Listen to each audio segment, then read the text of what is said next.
ओम शांति। आज 8 नवंबर 2024 आज की साकार मुरली के अनमोल मधुर महावाक्य सुनेंगे। मीठे मीठे बाबा के मीठे बच्चे, तुम यह राजयोग की पढ़ाई राजयोग की पढ़ाई पढ़ते हो राजाई के लिए।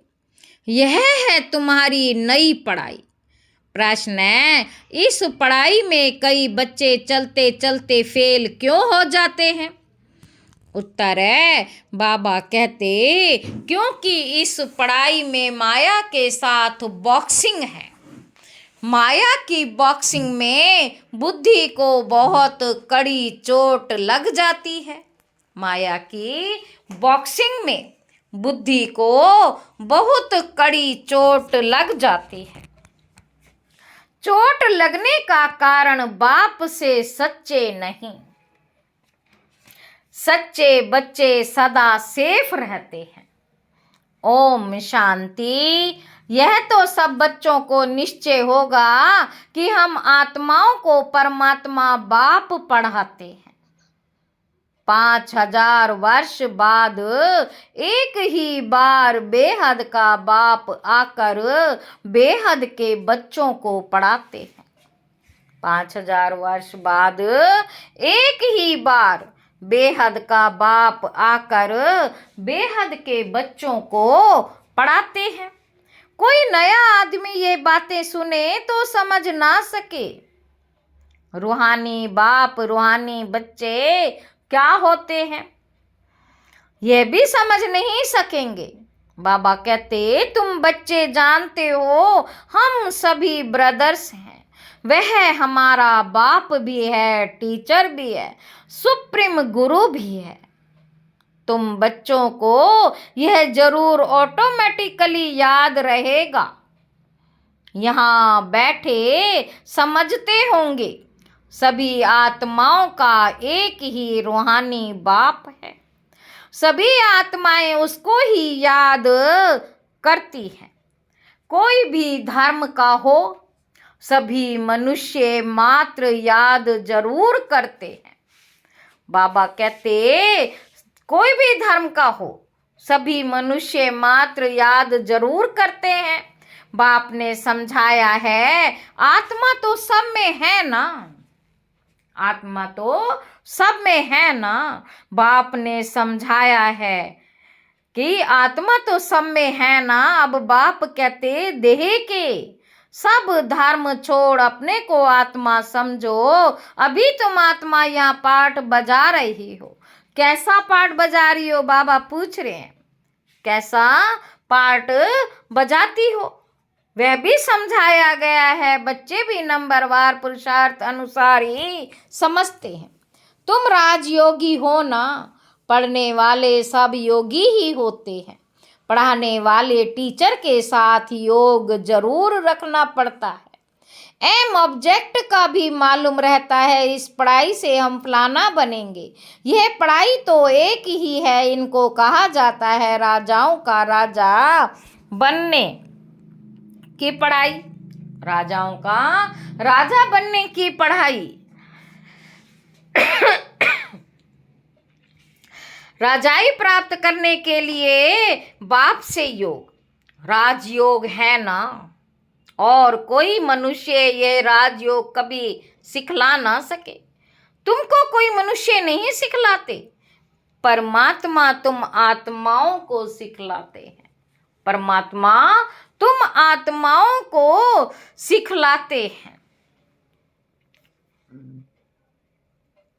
परमात्मा तुम फिर औरों को सिखलाते हो। परमात्मा तुम आत्माओं को सिखलाते हैं, फिर तुम औरों को सिखलाते हो।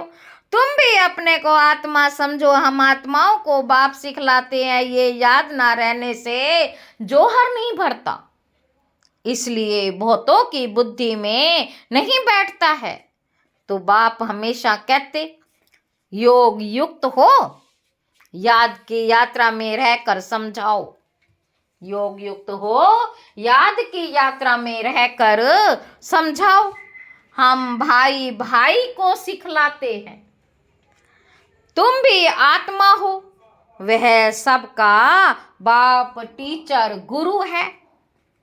वह तुम सबका बाप टीचर गुरु है। आत्मा को देखना है भल गायन है, सेकंड में जीवन मुक्ति, परंतु इसमें मेहनत बहुत है। आत्म अभिमानी ना बनने से तुम्हारे वचनों में ताकत नहीं रहती है।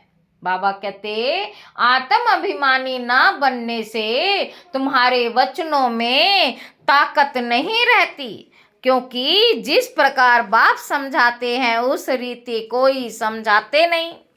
कोई कोई तो बहुत अच्छा समझाते हैं, कौन कांटा है और कौन फूल है मालूम तो सब पड़ता।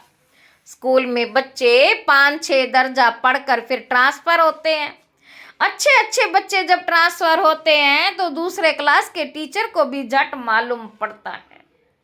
दूसरे क्लास के टीचर को झट मालूम पड़ता है ये बच्चे तीखे पुरुषार्थी हैं, इन्होंने अच्छा पढ़ा हुआ है तब ऊंच नंबर में आए हैं। टीचर तो जरूर समझते होंगे ना वह है लौकिक पढ़ाई, यहाँ तो वह बात ही नहीं। यह है पारलौकिक पढ़ाई। यहाँ तो ऐसे नहीं कहेंगे यह पहले बहुत अच्छा पढ़कर आए हैं तब अच्छा पढ़ते हैं, नहीं।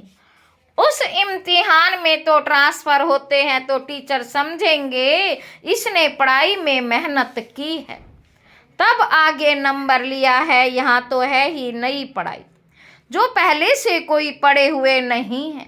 नई पढ़ाई है, नया पढ़ाने वाला है, सब नए हैं, नयों को पढ़ाते हैं।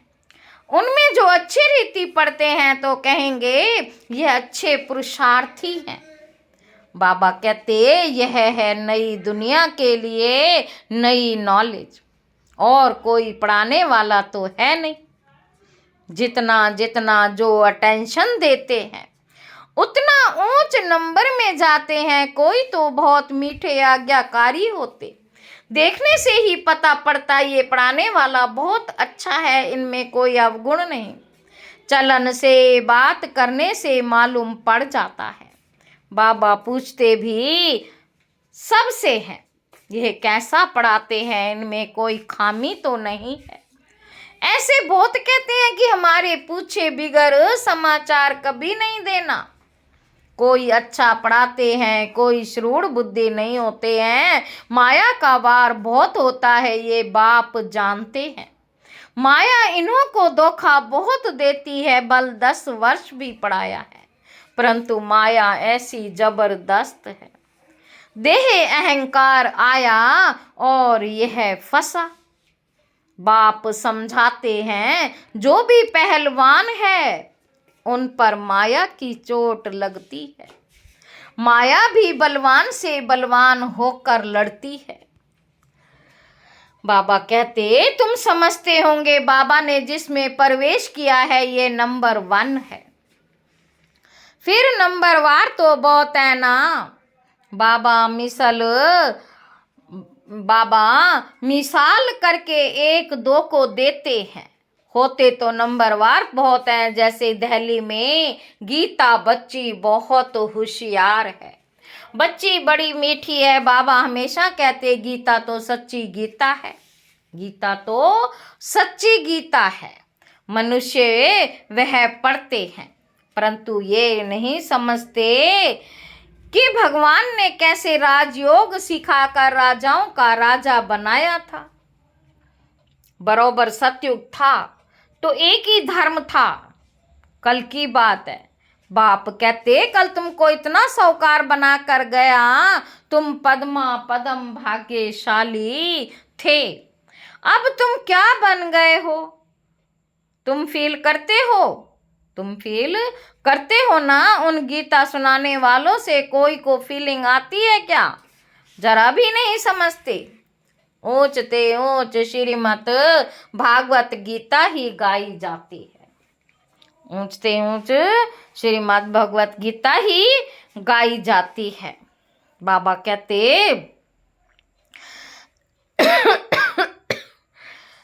वह तो गीता किताब बैठ पढ़ते व सुनाते हैं, बाप तो किताब नहीं पढ़ते। फर्क तो है ना। उनकी याद की यात्रा तो है ही नहीं, वह तो नीचे गिरते ही रहते हैं। सर्वव्यापी के ज्ञान से सब देखो कैसे बन गए हैं। तुम जानते हो कल्प कल्प ऐसा ही होगा। बाप कहते हैं तुमको सिखला कर विषय सागर से पार कर देते हैं। बाप कहते तुमको सिखला कर विषय सागर से पार कर देते हैं। कितना फर्क है, कितना फर्क है। शास्त्र पढ़ना तो भक्ति मार्ग हुआ ना। बाप कहते ये पढ़ने से मेरे से कोई नहीं मिलते, यह पढ़ने से मेरे से कोई नहीं मिलते। वे समझते हैं कोई भी तरफ जाओ पहुंचना तो सबको एक ही जगह है। कभी कहते हैं भगवान किस ना किस रूप में आकर पढ़ाएंगे। जब बाप को आकर पढ़ाना है तो फिर तुम क्या पढ़ाते हो?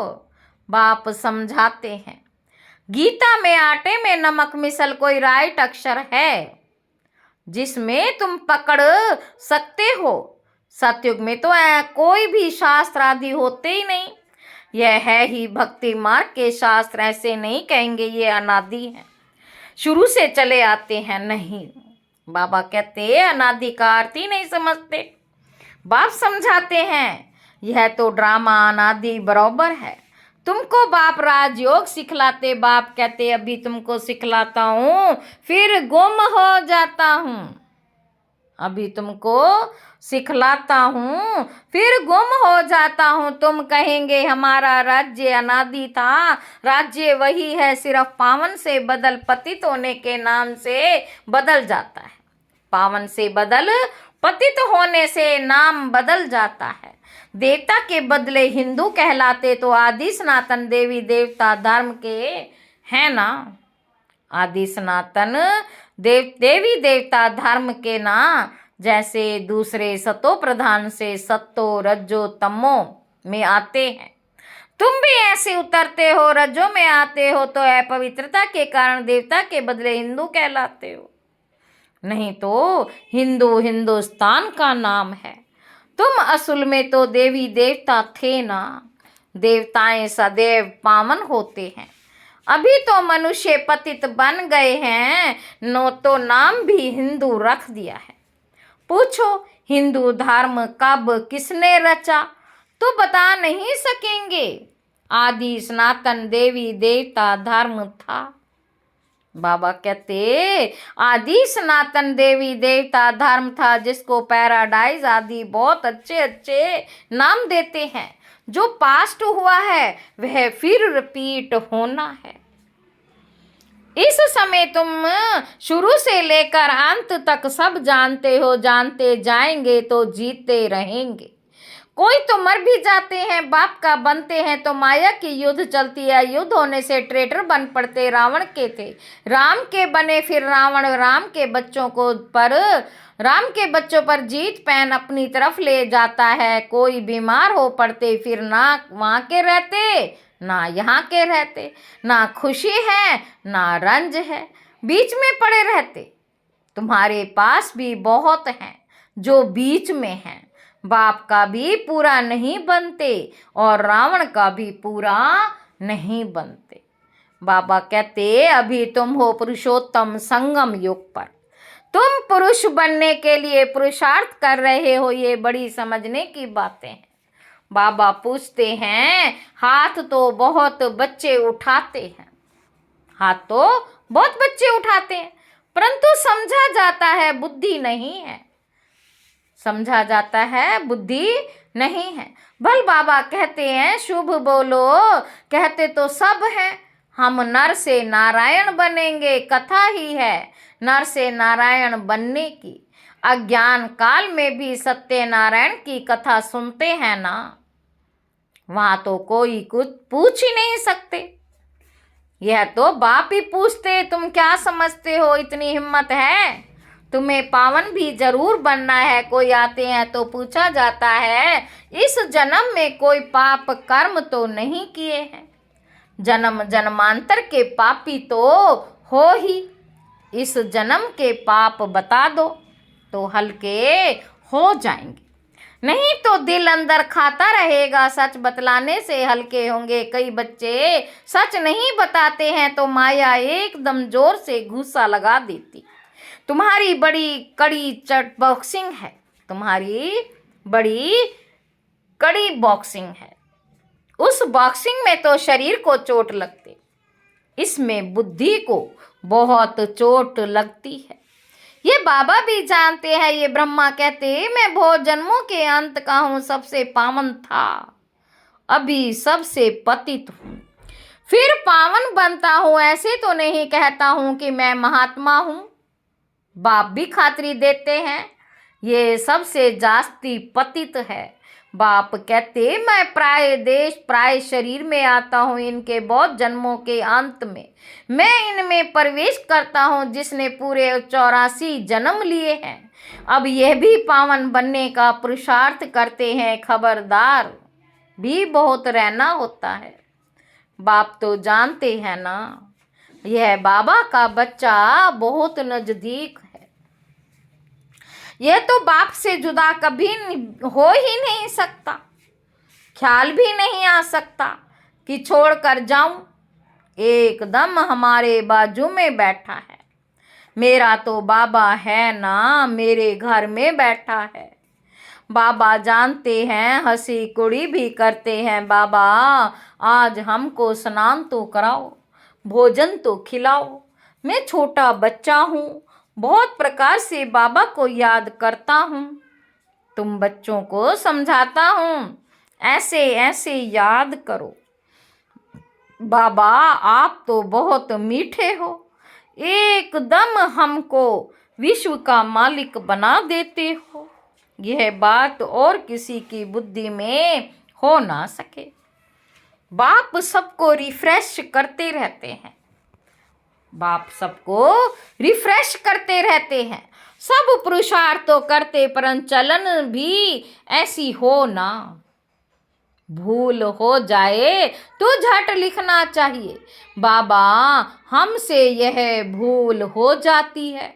कोई कोई लिखते भी हैं, बाबा हमसे ये भूल हुई, माफ करना। हमारा बच्चा बनकर फिर भूल करने से 100 गुना वृद्धि हो जाती है। माया से हारते हैं तो फिर वही के वही बन जाते हैं। बहुत हारते हैं। यह बड़ी बॉक्सिंग है, राम और रावण की लड़ाई है। दिखाते भी हैं बंदर सेनाली। यह सब बच्चों का खेल बना हुआ है। जैसे छोटे बच्चे बेसमझ होते हैं ना। बाप भी कहते हैं यह तो इन्हों की पाई पैसे की बुद्धि है। कहते हैं हर एक ईश्वर का रूप है, तो हर एक ईश्वर बन क्रिएट भी करते हैं, पालना करते हैं, फिर विनाश भी कर देते हैं। अब ईश्वर कोई का विनाश थोड़े ही करते हैं। यह तो कितनी अज्ञानता है। बाबा कहते इसलिए कहा जाता है गुड़ियों की पूजा करते रहते। वंडर है मनुष्यों की बुद्धि क्या हो जाती है, कितना खर्चा करते हैं।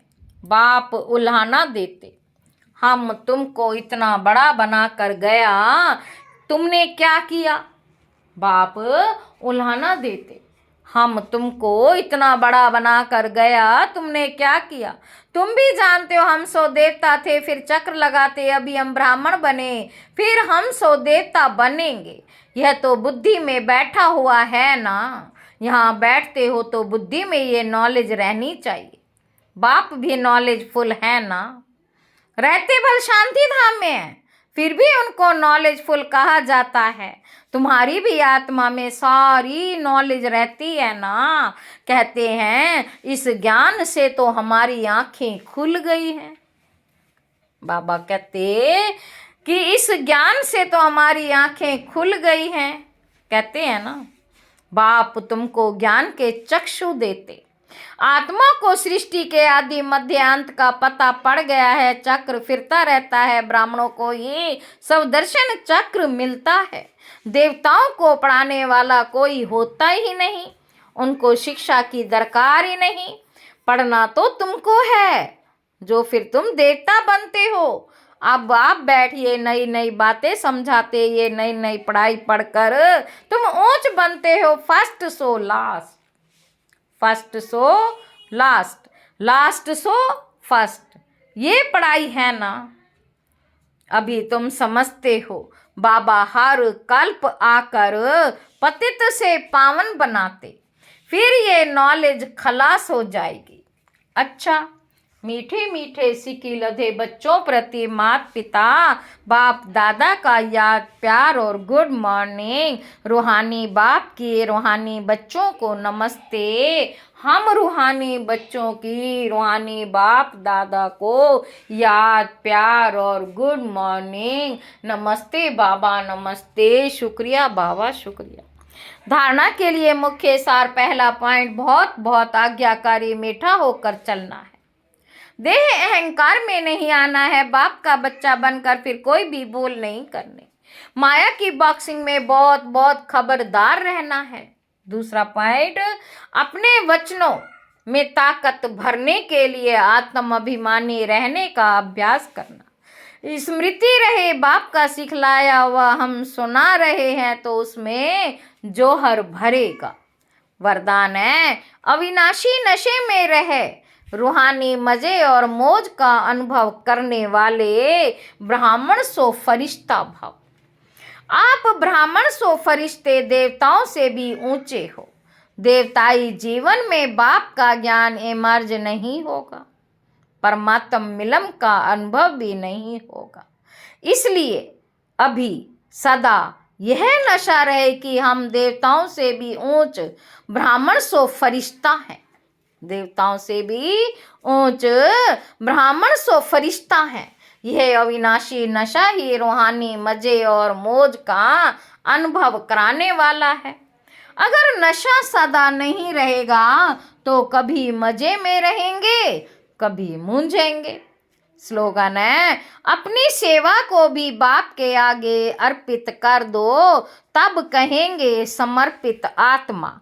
अच्छा, ओम शांति।